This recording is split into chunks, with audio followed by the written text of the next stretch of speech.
ഹരേ കൃഷ്ണ. സുന്ദരകാന്ഡത്തിൽ സീതാഹനുമൽ സംവാദം തുടരുകയാണ്. ഓം ശ്രീരാമചന്ദ്രായ നമോ നമ. ദഹനനെ വഴകിനോട് സാക്ഷിയാക്കിക്കൊണ്ടു ദണ്ഡമിരുവർക്കു ആശു തീർത്തിടുവാൻ തരണി സുതഗൃഹിണിയെ ബലാലടക്കിക്കൊണ്ടു താരാപതിയെ വധിച്ചു രഘുവരൻ.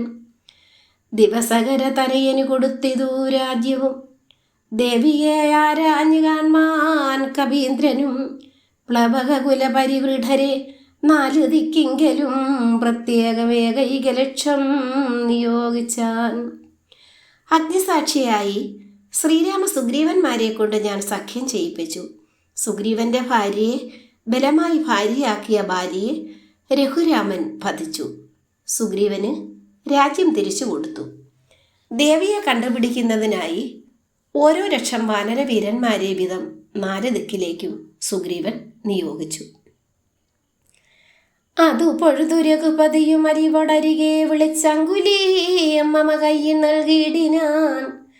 ഇതു ജനക നൃപതി മകൾ കയ്യിൽ കൊടുക്ക നീ എന്നുടെ നാമാക്ഷരാന്യുതം പിന്നെയും സബധിതവ മനസ്സി ഗുരു വിശ്വാസസിദ്ധയെ സാദരം ചൊന്നാനടയാളവാക്യവും അതു ഭവതി കരതളിരിലിനി വിരവിൽ നൽകുവൻ ആലോകയാലോകയാനന്ദപൂർവകം. അപ്പോൾ ശ്രീരാമദേവൻ എന്നെ വിളിച്ച് സീതാദേവിയുടെ കയ്യിൽ കൊടുക്കണമെന്ന് പറഞ്ഞു. രാമൻ എന്ന പേര് കൊത്തിയ മോതിരം എന്നെ ഏൽപ്പിച്ചു. പിന്നീട് ദേവിക്ക് എന്നിൽ വിശ്വാസം ഉണ്ടാകുവാൻ വേണ്ടി അടയാളവാക്യങ്ങളും പറഞ്ഞു തന്നു. അടയാള മോതിരം ഇപ്പോൾ ഞാൻ ദേവിയുടെ കയ്യിൽ തരാം. ഈ മോതിരം ദേവി സന്തോഷത്തോട് കണ്ടാലും. ഇതി മധുരതരമനിലതനയനുര ചെയ്തുടൻ ഇന്ദിരാദേവിതൽ കയ്യ് നൽകിയിടിനാൻ.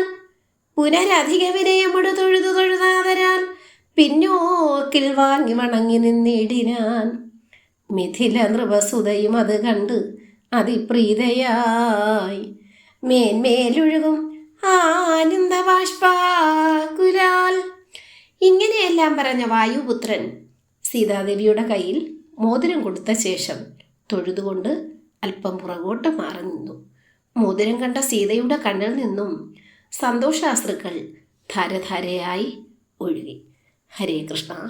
ഇതിൻ്റെ ബാക്കിൽ അടുത്ത ഭാഗത്ത്.